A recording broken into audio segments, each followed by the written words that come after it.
Assalamu alaikum wa rahmatullahi wa barakatuh. Alhamdulillahi ala ni'matil Islami wa kafa biha nema. All praise and gratitude be to Allah subhanahu wa ta'ala on His blessing of Islam, which suffices as a blessing. So I'd like to welcome you on the 14th session this evening. Inshallah, we are at Para 7 and we will be doing Surah An'am beginning from ayat number 38. Now, from ayat 38 onwards, you will see ayahs which are about faith building. We'll talk about a lot of faith building ayah. There is a very interesting ayah on the position of a Muslim in the eyes of Allah. When we'll talk about that, we'll also look at Hazrat Ibrahim alayhi salam's his logical argument with the disbelievers in his community, and then we'll try and conclude. So let's just first look at this ayat, which is ayat number 38. وَمَا مِن دَابَّةٍ فِي الْأَرْضِ وَلَا طَائِرٌ يَطِيرُ بِجَنَاحَيْهِ إِلَّا أُمَمٌ أَمْثَالُكُمْ. And all the creatures that crawl on the earth and those that fly with their wings are communities like yourself. We have missed nothing out of record. In the end, they will all be gathered to their Lord. So Quran drawing our attention, it says just look around your own world, look at the birds and the bees and the insects, and look at the organizations that are there, the rules and regulation that they follow, the discipline that they have. They work like a team. They have a Sharia. Is this all by chance? Is there no creator of all these communities? Who is actually guiding them? Who has put all this, the knowledge of them to work as an organization? It's a community. I think it's a community that everyone knows. These insects and bees, they know that they are big communities like humans are. And these are sort of signs which we need to ponder over, because man can detect Allah's signs or the miracles if you open your eyes and you look at the life around and through conscious observations. But those who deny our verses are deaf and dumb in the midst of profound darkness. Whoever Allah wills, He leaves astray, and whoever He wills, He guides to the straight path. So guidance and misguidance is not really a game of chance. The signs are the same. Some people look at these signs, they get guided. Other people don't look at these signs, and so they choose to drift away from their Creator. As far as Allah is concerned, He has created all the goods, all the goods that are there for people, but people choose to remain distant from Him, and that's their call. They will, if they choose to remain distant from the Creator, then they will be in a state of darkness, and that evil will engulf them. Say, have you considered if there came to you the punishment from Allah, or there came to you the hour? It is other than Allah that you will call if you are truthful. So there is no refuge except Allah. That's what this ayat is telling us. This is implanted, this is there in our genes, implanted in our hearts. But we sometimes suppress it by negligence. So Quran in the end says, if you are truthful, so be honest with yourself. Who would you call when you are in pain? Who would you call when you are in a state of fear? Even the atheist, you look at these videos just before air crash, the air crash investigations, and even people full of a plane, a lot of them don't even believe in God, but just before that they're saying, oh God, just a moment before their death. No, indeed, it is Him that you would call. If it were His will, He could remove whatever harm made you call Him, and then you would forget what you now associate with Him. So this is the issue. This is the issue that Quran is pointing out, that in distress we all call to our Creator, but when He removes this distress from people, the difficult situation from people, then their attitude is, God, what God? This is my success. What I have achieved is my hard work. We sent messengers before you to many communities and afflicted their people with suffering and hardship, so that they could learn humility. It's all about teaching humility to people. So with success comes power, and with power comes pride, and with pride comes conceit, and then with conceit comes arrogance. And this is something that is really disliked by Allah, because it makes people unjust. Pride, conceit, arrogance will lead people only to injustice. And sometimes Allah will afflict these difficulties on people so that they should know how powerless they are. And it's clearly a humbling experience to see when we fail in life, that despite all our effort, despite all our best intention, our hard work, we would not be successful in certain matters. If only they humbled themselves when our punishment came to them, but their hearts became hardened, and the shaitan made attractive to them that which they were doing. So if if people have no realization that they are committing transgression, Allah is really afflicting them with the punishment for a reason. That they actually develop this realization that they are committing a transgression. Even today, when we look at our days, these days, the pandemic that is there, the virus that's there, rarely you say, oh people, you need to turn to Allah. We need to really look at ourselves, what we have been doing, that this simple virus, this very simple protein, which is not even alive, has brought this mankind to standstill. This is how vulnerable people are. But instead of seeking Allah's forgiveness, what it does in certain people is that it only increases their transgression. So they forgot that, by which they were reminded, we opened to them the gates of all good things, until when they rejoiced in that which they were given, we seized them suddenly and they were in despair. So Quran begins with this ayat and it says, so they forgot that which they were reminded. Forgot what? Forgot Allah's commandment, forgot the teachings of the Prophet. In fact, there's a hadith in which our Prophet ﷺ said, when you see someone on whom wealth and worldly success is being showered on while he is adamant in sin and transgression, then know that Allah is giving him a rope. So just because people are getting, doors of every good things are open and people are getting that they always desire and they're rejoicing in it, doesn't mean that Allah is favorably inclined to them. Thus were the root of people who were unjust cut off, and praise be to Allah, the Rabb of the universe. It's a mercy. This is a mercy of Allah that transgressors are purged to save mankind. This is almost like the painful process of removing cancer through a surgery to protect the body from further issues. Say, have you considered if Allah should take away your hearing and your sight and set a seal upon your heart, which God other than Allah could bring you back? Look how we make plain to you our verses, yet they turn away. Say, have you considered if the punishment of Allah should come to you unexpectedly or openly, will any perish but the transgressors? We send messengers only as a giver of good news and to warn. So for those who believe and do good deeds, there will be no fear, nor shall they grieve. But those who deny our verses, the punishment will touch them for their misdeeds. Denial is really knowing that this is a commandment of Allah and yet not following it for whatever reason. So if we know that this is a hukum of Quran and people still do not put it into practice, then this is being in a state of denial. So denial doesn't only mean we actually reject something, it's also knowing that this should be implemented, but it not being implementing would be a state of denial. Say, I do not tell you that I have the treasures of Allah, nor that I know the unseen, nor do I tell you that I am an angel. I only follow what is revealed to me. Say, is the blind equivalent to the seeing? Then will you not give thought? This is Allah subhanahu wa ta'ala asking our Prophet ﷺ to say that this is what the messenger of Allah is saying. This is his response on the demand to him to show some manifest miracle. If our Prophet ﷺ is saying that I don't know anything about the unseen, that I'm only just following what is revealed, I do not have treasures of Allah, etc. Which peer, which saint can tell us about our future? Who has the power to give and take if the messenger is to say such strong words? That, he's saying what our Prophet is saying, I'm just a mortal human being like you. I'm a servant of Allah. I'm a servant of Allah who has chosen me to convey this message to you and to mankind. So therefore, after this it says, is the blind equivalent to the seeing? This is a question Quran asks over here. Then will you not give a thought?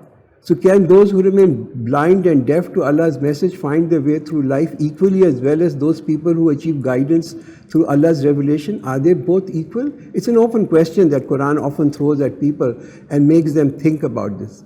وَأَنذِرْ بِهِ. So Quran says warn, and warn by it. Warn by what? Warn by the Quran. Those who fear that they will be gathered before their Lord, for them there will be no protector or intercessors besides him, that they might become righteous.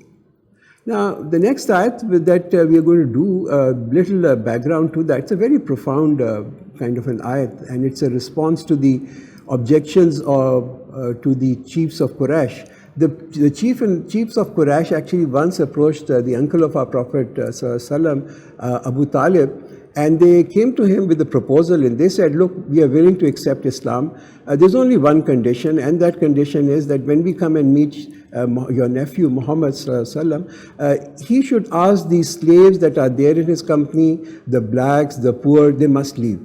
Now, Abu Talib was delighted when he heard this, this offer from all these chiefs of Quraysh, because he said, well, this is a great thing, because now Islam would be accepted by the Sardars of Makkah, and all this confrontation that's there will end. So he was so delighted, he spoke to our Prophet ﷺ about this offer, that this is the offer from the chiefs of Quraysh. As he made this offer to our Prophet ﷺ, subsequently after that, this ayat was revealed. And do not send away. And do not send away those who call upon their Lord morning and afternoon, gaining to seek His favor. You are in no way accountable for them, nor are they in any way accountable for you. So if you were to turn them away, then you would then be the unjust. So you can see how strong these ayahs are. The message of Quran is so clear. A poor believing man is in higher position in the eyes of Allah than a nation of disbelievers. The Sardars of Makkah are not of the same value in the eyes of Allah than a poor person like Hazrat Bilal, who was a black, he was a slave, and he was in the company of our Prophet ﷺ. So this is the level of success from a worldly point of view is that people who are rich and powerful and Sardars. But in eyes of Allah, it is different. It is the taqwa of people, that they are treated, in eyes of Allah, they are much higher in position. And thus we have made some of them a means of testing others, so that they should say, are these the men whom Allah favors among us? Is not Allah most knowing of those who are grateful? So this kind of a misunderstanding does creep up, which Quran points out over here, that this misunderstanding among general people is that those who possess worldly comforts, high status, wealth are blessed by Allah, while those people who are poor or powerless or are worthless, they are worthless in the eyes of Allah. And that's the reason why they are poor and powerless over here. So by bestowing the blessings of Islam on poor, Allah has put the proud and the arrogant people of the community on trial. The net worth of an individual is not the criteria by which people would be judged, and certainly Allah would not judge people by what net worth they have in this world. The sign of faith is that the person, and this is really a sign, and we need to see whether we have this in ourselves also or not. That when we see people with worldly possessions who are much better than us, who are higher status and more wealth, do we really envy those people or not? So sign of faith is that the person will not envy others for their worldly possessions. When those who believe in our revelations come to you, say, peace be upon you. Your Lord has taken it on Himself to be merciful. If any of you has foolishly done an evil deed and then afterwards repented and mended his way, Allah is most forgiving and most merciful. This is the mercy of Allah really. When we think about it, the mercy of Allah is that He accepts our prayer and our worship, even if our prayers and our worship and acts of worship are not worthy of the majesty of Allah. And when people commit sin and they ask Allah for forgiveness, this is the majesty and glory of Allah, that He actually forgives these sins. And thus we make plain our revelation, and the way of the criminals will become evident. So people choose the way of deviation intentionally, and it is not due to lack of any signs that are there. The signs are there, the signs show us which is the right way, which is the way that we should not follow. But those people who close their eye and do not follow these signs, well then at the end of the day it's their funeral. Say, I am forbidden to worship those who call on other than Allah. Say, I will not follow your vain desire, for if I did, I would stray from the path and cease to be rightly guided. So the message here is that shirk is not supported by any knowledge or by any intelligence. Say, indeed, I am on clear evidence from my Lord, and you have denied it. I do not have that for which you are impatient. The decision is only Allah's. He relates the truth and He is the best of the deciders. So the response to people who are demanding punishment, bring on the punishment, bring it on now. What kind of punishment you can bring, this is the response to that. Say, if I had the power to hasten that which you are impatient, the matter would have been decided between me and you, but Allah is most knowing of the wrongdoers. And with Him are the keys of the unseen. None knows them except Him, and He knows what is on the land and in the sea. Not a leaf falls, but that He knows it. And no grain is there within the darkness of the earth, and anything fresh or dry, but it is written in a clear record. And it is He who claims you back by the night and knows what you have done by the day. And then He awakens you to fulfill your allotted time duration. Then to Him you will return, and He will inform you about that what you used to do. Think about it, how we go to sleep. Night will fall and now we'll go to sleep. What a mystery sleep is. And come to think about it, sleep and being awake are also a kind of relative things, if you want to be a little philosophical, because those people whom we meet in our sleep, it's almost like a real conversation. For them, we are at that time awake. When we are sleeping, we are awake for those people whom we are meeting in our sleep. So everything seems to be kind of a relative, whether we are right now sleeping or we were sleeping when we were sleeping at night. It's all a relative thing. As Hazrat Ali Radiallahu Anhu said, you are asleep, and when you die, you wake up. So the real thing about this life, maybe this is also just like a dream kind condition, and then the real life begins when we die and then we wake up. So Quran says, and then you will return, and then to Him you will return. Time of death is fixed, but the trouble is that despite this, every one of us is fully convinced that there is a limited time that we are here. Despite this knowledge, nothing of this world will go with us, yet people are completely unprepared. And He reigns supreme over His servants, and He sends over you guardians until when death comes to one of you, our messengers take him, and they will not fail in their duties. So making us heedless about our death, that's the greatest delusion of shaitan. He thinks, well, other people are dying. It doesn't, you still have time, you still have a long way to go, do not worry about that. But that's the greatest delusion that shaitan puts in our minds and in our hearts. Then they will be returned to Allah, their true Lord, without doubt. His is the judgment, and He is swift in taking account.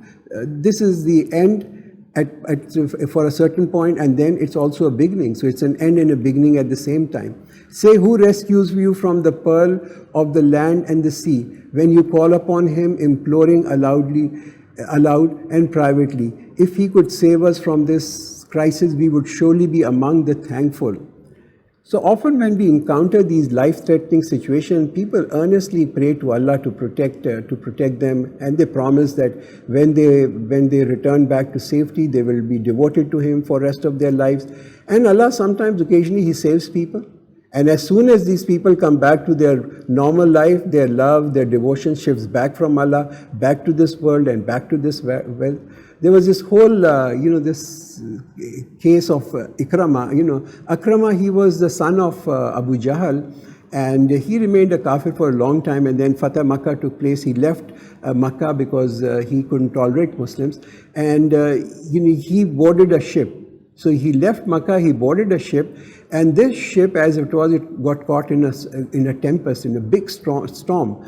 And everybody in the boat thought that it's going to sink. So people started to call God instead of their deities. And that was very strange for him, that he said, why are you not calling your Lat and Manat and Uzza and deities to save? And then he thought that this is what Muhammad Sallallahu Alaihi Wasallam has been inviting us to.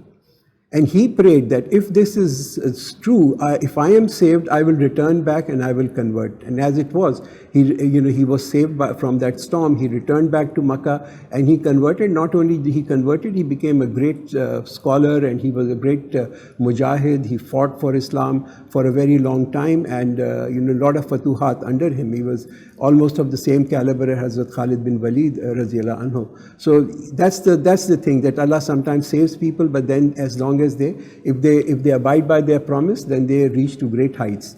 Say, it is Allah who saves you from it, and from every distress, and then you associate other with him. So people live on his provisions, the provisions that Allah provides, but then they treat others as their providers, and this is something that is distressing in the eyes of Allah. Say he has the power to send punishment on you from above or from under your feet, or to divide you into disagreeing factions and make you taste the violence of the other. See how we explain our revelation in various ways so that they may understand.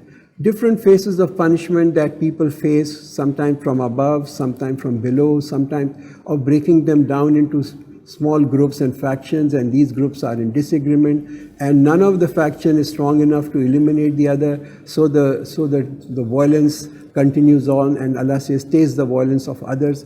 Many different ways in which Allah subhanahu wa ta'ala can send his punishment on to his people.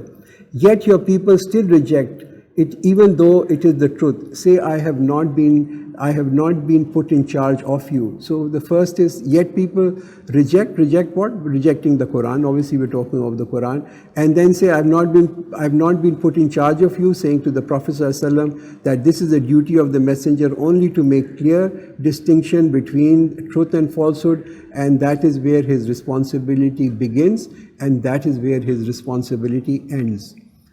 Every prophecy has its fixed time to be fulfilled. You will come to realize this. And all the prophecies that are stated in the Quran, they came true or will come true in future. Quran predicted about the Romans that they will overcome the Persians, and we'll read about this when we reach Surah Rum. When Surah Rum was revealed and Quran predicted this in the very beginning, the kuffar of Makkah, they used to laugh at it. When they heard this, they laughed at it. It says, really, you think that Romans will overcome the Persians? Look at the Persians, look at their might, look at their armies. And as it happened, Romans were able to defeat Persians in a very short period of time. And when you see those who engage in offensive discourse concerning our verses, then turn away from them until they enter into another conversation. Then turn away from them until they enter into another conversation. And if shaitan should cause you to forget, then do not remain after the reminder with the wrongdoing people. So clear instructions to the believers and all of us not to be in the company of those people who ridicule and make fun of Allah, make fun of the Quran, make fun of any of the shair of Allah. The righteous are not in any way held accountable for the wrongdoers. Their duty is to remind them so that they may be mindful of Allah.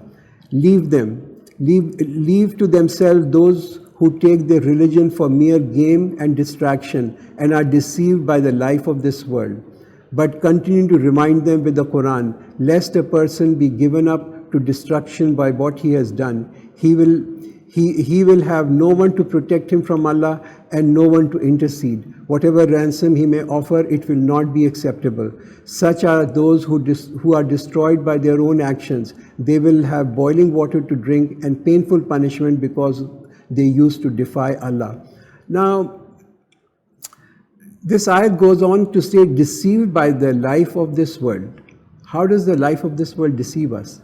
The life of this world deceives us by changing our priorities for something as fleeting as this life, for something that is so small, few years. None can be sure how long we are going to live. None can be sure whether our next breath comes or not. Yet, we are spending our entire time, entire effort, everything is for this life. In fact, there is a hadith in which our Prophet ﷺ said, if a person from hellfire is put into the fire of this world, he will be so peaceful, he will go to sleep. Peace will overtake him. That's the torment that people are going to be facing over there. And that's what they need to be worried, because there's no way out from that. Say, instead of Allah, are we to call on what neither profits nor harms us? Are we to turn on our heels after Allah has guided us, like someone bewildered, having been tempted by the devil into a desert valley, though his companions call him to guidance, saying, come to us. Say, Allah's guidance is the true guidance. We are commanded to devote ourselves to the Lord of the worlds, whom the shaitan has tempted with desires on this world, rendering him bewildered while his companions call him to guidance. So the real shaitan, actually, if you think about it, real shaitan is inside the man's nafs. Inside our nafs is the shaitan. We have these very, very complex desire mechanism. It is only through insinuation, it's only through suggestion, it's only through waswasa that shaitan can reach to our inner soul. He knows what our desires are. Because had not that evil been there inside our desires, and then these insinuations will have no effect on us, right? A lot of us don't do sins, although those sins are very tempting, because those things are not inside our inner soul. That's the reason why we need to cleanse our inner soul. Unless we can take these desires out, once we take the desires out, then obviously the effect of shaitan's insinuation will no longer have any effect on us. And to establish prayer and fear him, and it is he whom you will be gathered. It is he who created the heavens and the earth for a purpose.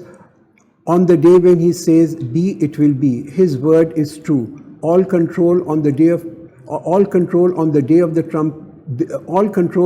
the trumpet is blown belongs to him. He knows the seen and the unseen. He is all wise and all aware. So this ayat is really telling us that this world is a serious affair. It has been created with great wisdom. It has a great purpose behind it.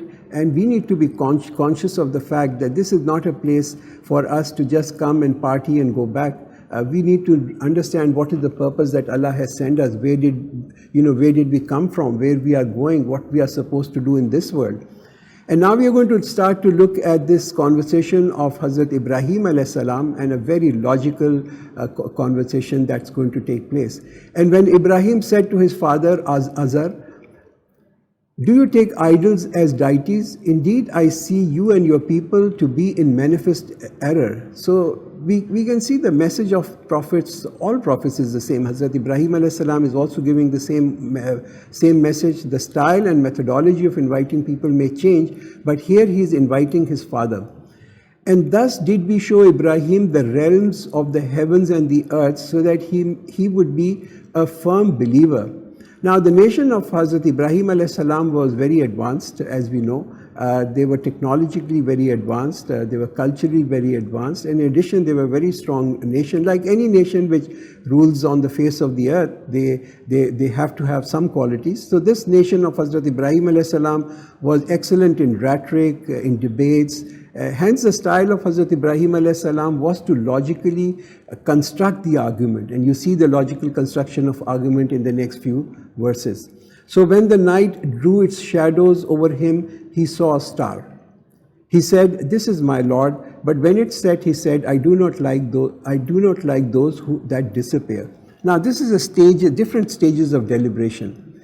And when he saw the moon in splendor rising, he said, this is my Lord. But when it set, he said, unless my Lord guides me, I will surely be among people gone astray. So now he's following the process of elimination. He eliminated the stars and the moon. And when he saw the sun rising, he said, this is my Lord, this is the greatest. But when it set, he said, O my people, indeed I am free from what you associate with Allah. Hazrat Ibrahim alayhi salam is teaching us that way of thinking which can lead us to reality. If we use our mind, if we use the power of observation, we will reach to the reality even if we are born surrounded by shirk, as he was born surrounded by shirk from all sides. By clear and logical thinking, people will lead people to the real reality. That all the Rabbs that he talked about, the sun, the moon and the stars, etc., they are bound by an unchanged law. They rise, they go down. They are there for some time, they shine and then they fade away. But the real Rabb is the one who created them, who has bound them into the obedience. That's what Hazrat Ibrahim is leading on to. Yes, these are, the star and the sun and the moon are splendid. They are beautiful. They are beneficial.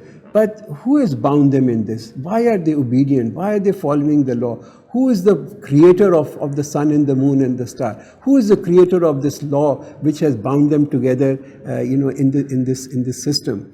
Indeed, I have turned my face towards him who created the heavens and the earth, inclining towards truth, and I am not of those who associate others with Allah. So the distinction of Hazrat Ibrahim alayhi salam is his total obedience, and not even a taint of shirk in his words or in his life.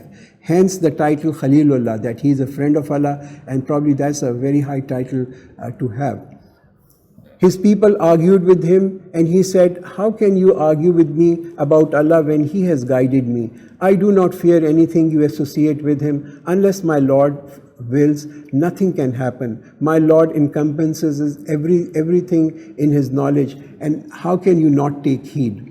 So the basis of shirk being described over here is two. It's fear, and it is superstition. Like in Hinduism, anything that they fear, they're going to make a temple out of that, or a deity or a goddesses out of that. For a snake or a scorpion or anything, they would do that. Now, Hazrat Ibrahim alayhi salam knew and understood that nothing can harm him. No harm can come to him unless his Rabb wills. And that's what is being said in this ayat.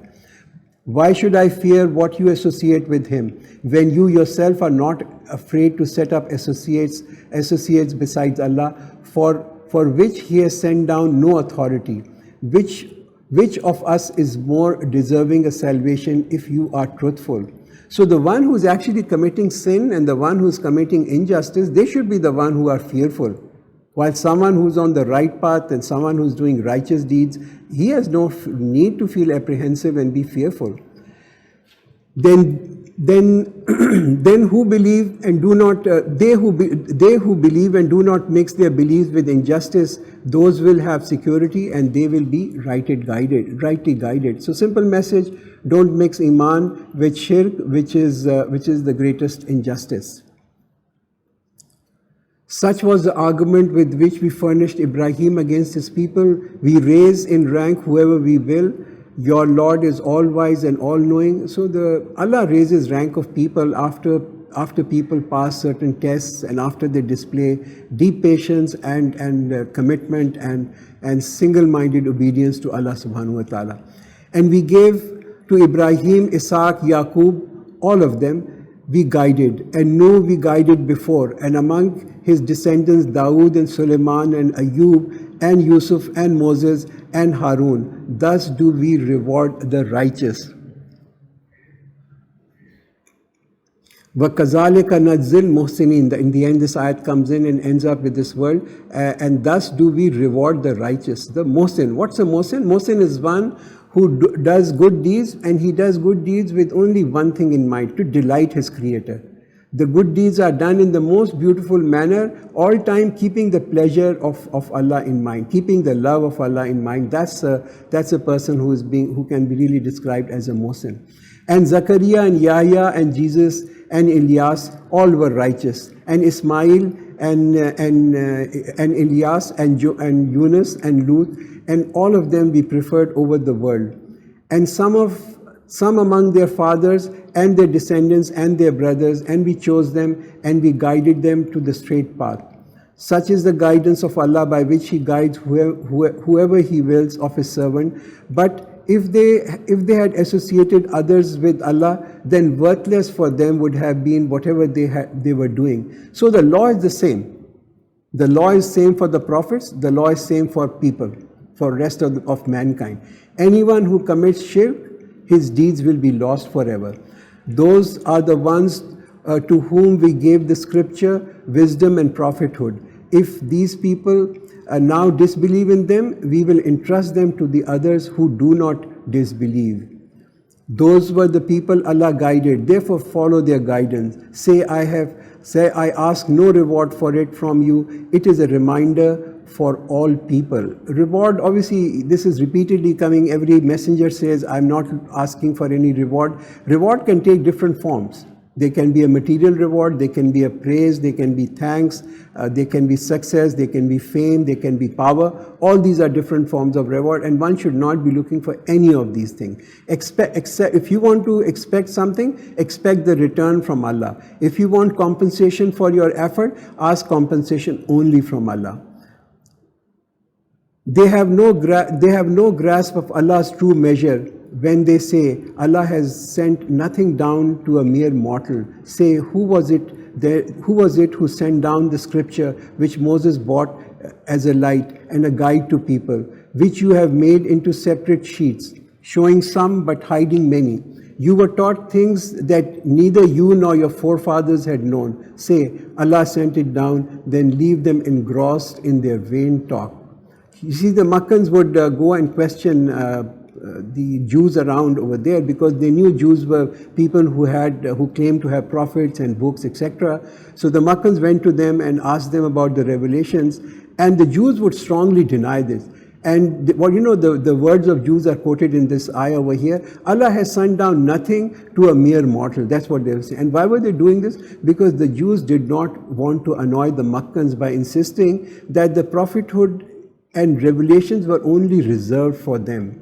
They thought Makkans would be really upset with this if they hear that. So therefore they would say, no, Allah doesn't send down anything to any mortal. And this is a book which we have sent down, blessed and confirming what was before it, that you may warn the mother of cities and those around it. Those who believe in the hereafter believe in it, and they will protect their prayers. Two things being said over here about which we need a little explanation. Mubarak, we have sent down this book which is Mubarak, which is blessed. So Mubarak is the place, blessed is the place where this book was revealed. The blessed are the words of this book, the ahkam of this book, the commandments of this book. The place where this book is read, that is also blessed. People who read this book, they are also blessed. People on whom this book was revealed, our Prophet, he was also blessed. That's one of the things, that anything that this book touches, it becomes blessed. In the end, this ayat says, and they will protect their prayers. Protect your prayers, how? How does one protect one's prayer? Protect your ablution, protect your wuzu, protect the timing of the prayers, protect all the rituals with utmost care, and last but not the least, remember Allah. Protect this, your thoughts don't drift away. If your thoughts drift away, gently come back to Allah, especially in times of prayer, because about prayer, Quran says, Aqimus salata li zikri, that establish my prayer for my zikr. So every prayer must be connecting us to our Creator. And who is more unjust than one who invents a lie about Allah or says it has been revealed to me while nothing has been revealed to him, and one who says I will reveal something like what Allah has revealed. And if you could but see when the wrongdoers are in the overwhelming pangs of death, while the angels extend their hands saying, yield your soul. Today you will be awarded the punishment of humiliation for what you used to say against Allah other than the truth, and that you were towards His verses being arrogant. So clear warning in this ayat which says when the angels extend their hands, yield your soul, and the punishment of humiliation, a clear warning of the agony of death for such people. And then in the end the ayat says, and you were towards His verses being arrogant, and this arrogance and pride can be displayed through attitude, through verbal, through our not following the commandments. All these are ways in which people can actually show their arrogance. Allah will say, now return to us alone as we first created you. You have left behind everything we gave you, nor do we see those intercessors of yours that you claim were your partners. All bonds between you have been severed, and those about whom you made such claims have deserted you. Inna Allah faliqul habbi wal nawah yukhrijul hayya min al mayyit wa mukhrijul mayyita min al hayy dhalikumullahu fa anna tufakun.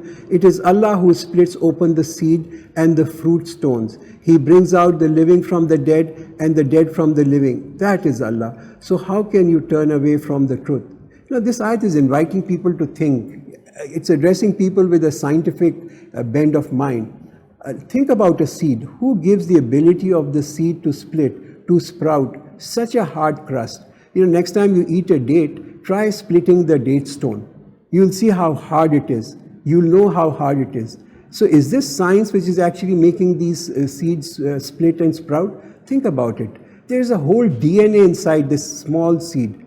The seed knows how tall it should grow. It knows what kind of leaves it should have. It knows what kind of fruit it has. It even knows the color of that fruit, the texture of that fruit. So this splitting of seed is such a common phenomena, and yet it is one of the most astonishing things that can happen to something which is dead, or something which is seemingly dead, and then it comes to life. And we witness this cycle of life, the winter of death, the spring, the rebirth, the summer growth, the autumn decay, leading to another death. And Quran asks this question, we'll reach to this ayat, فَأَيْنَ تَذْهَبُونَ? Where are you going? Where are you going? This is a reminder for all mankind. He is who kindles the light of dawn and then made the night for rest, and the sun and the moon for reckoning, and that is the measure of the Almighty, the All-Knowing. وَهُوَ الَّذِي جَعَلَ لَكُمُ النُّجُومَ لِتَهْتَدُوا بِهَا فِي الظُّلُمَاتِ الْبَرِّ وَالْبَحْرِ قَدْ فَصَّلْنَا الْآيَاتِ لِقَوْمٍ يَعْلَمُونَ. And it is He who placed for you the stars that you may be guided by them through the darkness of the land and sea. We have made plain our revelations for a people who know. So these heavenly bodies, the stars, also serve a purpose. There is a reason why Allah has placed these stars in the heavens, and Allah says we're here in order to guide people. Now, since time immemorial, people have used stars for seeking guidance, particularly at night. Even today, the celestial navigation system, which is the most sophisticated navigation system that's used by aircrafts and by ships and by missiles, they use the observation of celestial bodies, which is the stars, to determine the exact position in reference to this earth. Similarly, I think what Quran makes it very clear that these heavenly bodies are there. They are there to guide us, and that's their purpose. They cannot influence us. Stars do not have influence on our lives unless Allah ordains that to be, and Allah has not really taught that to us anyway. And it is He who created you from a single being and gave you a place of dwelling and a resting place, and we have made plain our signs for people who understand. Two words, mustaqar, a place of permanent stay, mustauda, another word used over here, a place of trust or safekeeping for a short time. So when a person is living in a temporary place of temporary safekeeping, it's very difficult for him to comprehend the place of permanent stay. Like a child who's not been born in the mother's womb is in a temporary resting place. For that child, that entire world is the womb. That's it. And that child cannot comprehend the vastness of the world that is just a few inches away. And that's what we will discover when we leave this world into the next world. What a vast world the next world is going to be in comparison to the present world that we are living. And it is He who sends down water from the sky, and we produce the growth of all things. We produce from it greenery, from which we produce grains arranged in layers, and from the palm tree of its fruit are clustered hanging low. And we produce gardens of grapevine and olives and pomegranates, similar yet varied. Look at each of it, its fruit when its yield, at its ripening.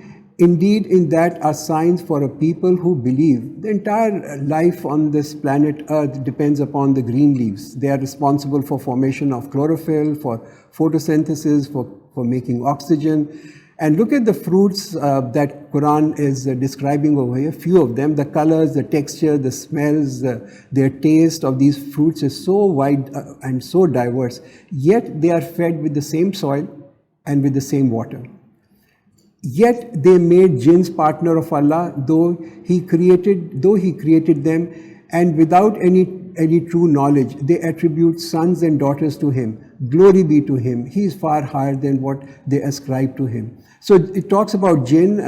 Jinn are a definite order of conscious, of intelligent beings made from smokeless flame, invisible to us. We'll look at whole Surah Jinn. But this is just a reference over here.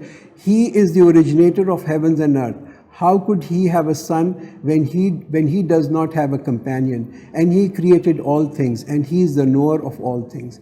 That is Allah, your Lord. There is no deity except Him, the creator of all things, so worship Him. He is the disposer of all things. So the Creator did not just create us and leave us alone after our birth, but has been sustaining us, has been nourishing us, has been providing for us, and has been maintaining us.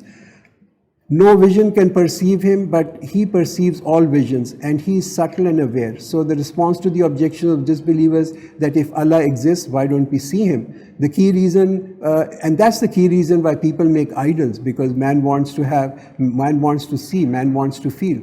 But the question that Quran puts in over here is visible manifestation the only criteria to prove existence? There are many things that we don't see, yet we completely believe in them. Now clear proof has come to you from your Lord. If anyone sees it, that will be to his advantage. If anyone is blind to it, that will be his loss. And say, I am not a guardian over you. Use your insight and you will find Allah. And thus do we make plain our verses, so the disbeliever will say, you have studied, which means you have studied it. And so we may make it, which means the Quran, clear for a people who know. Follow what has been revealed to you from your Lord. There is no God but Him. Turn away from those who join other gods with Him. But if Allah had willed, they would not have associated. And we have not appointed you over them as a guardian, nor are they protector over you. And do not insult them. Do not insult them, those who invoke other than Allah, lest they insult Allah in enmity without knowledge. Thus we have made pleasing to every community their deeds. Then to their Lord is their return, and He will inform them of what they used to do. It directs all Muslims, all believers, not to abuse false deities, since false gods have no existence, so abusing them is like abusing a shadow. And similarly, if people are worshipping angels or prophets, then certainly there is no justification in abusing them. They swear by Allah with their utmost solemn oath that if a miraculous sign came to them, they would believe in it. Say, signs are in the power of Allah alone. What will make you believers realize that even if a sign came to them, they would still not believe? So the last ayat of this evening, وَنُقَلِّبُ أَفِدَتَهُمْ وَأَبْصَارُهُمْ, and we will turn away their hearts and their eyes just as they refused to believe in it the first time, and we will leave them in transgression, wandering blindly. So there is no reason, the reason why people are not accepting is only because of their blind rebellion and enmity. So barakallahu lana wa lakum fil Quran al-Azim wa nafana wa iyyakum bil ayati wa zikr al-hakim.